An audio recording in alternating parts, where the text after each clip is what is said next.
وقال الذی آمن یا قوم اتبعونی اہدکم سبیل الرشاد، اور اس ایماندار شخص نے کہا اے میری قوم کے لوگو تم سب میری پیروی کرو، میں نیک راہ کی طرف تمہاری راہبری کروں گا۔ ذرا سا درد محسوس کیجئے اس شخص کا، کتنا درد ہے اس کے دل میں، اور لکھ لیجئے جب تک آپ کے دل میں درد نہ ہو آپ لوگوں کے لیے خیر کا ذریعہ نہیں بن سکتے، اس لیے کہ یہ راستہ بڑا کٹھن ہے۔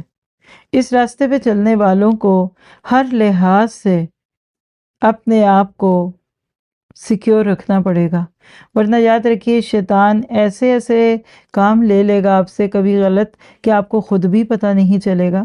اور اس کا درد کتنا ہے، اے میری قوم یہ حیات دنیا متاع فانی ہے، یقین مانو کہ قرار اور ہمیشگی کا گھر تو آخرت ہی ہے۔ جس نے گناہ کیا اسے تو برابر برابر ہی کا بدلہ ہے، اور جس نے نیکی کی ہے خواہ وہ مرد ہو یا عورت، اور وہ ایماندار ہو تو یہ لوگ جنت میں جائیں گے اور وہاں بے شمار روزی پائیں گے۔ اے میری قوم یہ کیا بات ہے کہ میں تمہیں نجات کی طرف بلا رہا ہوں اور تم مجھے دوزخ کی طرف بلا رہے ہو؟ ذرا سا اس پہ غور کیجئے۔ وَيَا قَوْمِ مَا لِيَ أَدْعُوكُمْ إِلَى النَّجَاةِ وَتَدْعُونَنِي إِلَى النَّارِ۔ اللہ اکبر۔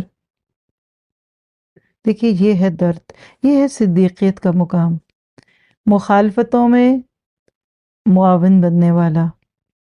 یہ وہ چیز ہے کہ جس سے آپ کو مجھے اپنے آپ کو چیک کرنا ہے، کیا میں بے سوچے سمجھے ہاں میں حامل آتی ہوں، یا میں اپنی عقل بھی استعمال کرتی ہوں؟ اور آیت دیکھیے 41 کتنی خوبصورت آیت ہے جس پہ ہمارا نصف پارہ ہوا، بولیے الحمدللہ علی نعمت القرآن۔ دعا بھی کر لیجئے کہ اللہ ہمیں ہمیشہ حق کے رستے پہ رکھنا اور باطل راستوں سے ہمیں دور کر دے۔ اور یہ سارے قصے ہم سب کو دعوت دیتے ہیں کہ اپنے اپنے دور کے تقاضوں کو بھی پہچانیں۔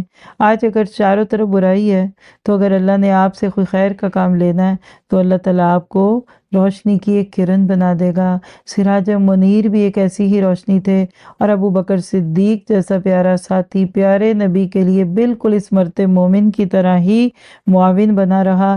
اللہ ہمیں دین کے کاموں میں بہترین معاونین عطا فرمائے، اور جو ہمارے پاس ہیں ان کو باقی رکھے اور ہمیں ان کی قدر کی توفیق عطا فرمائے۔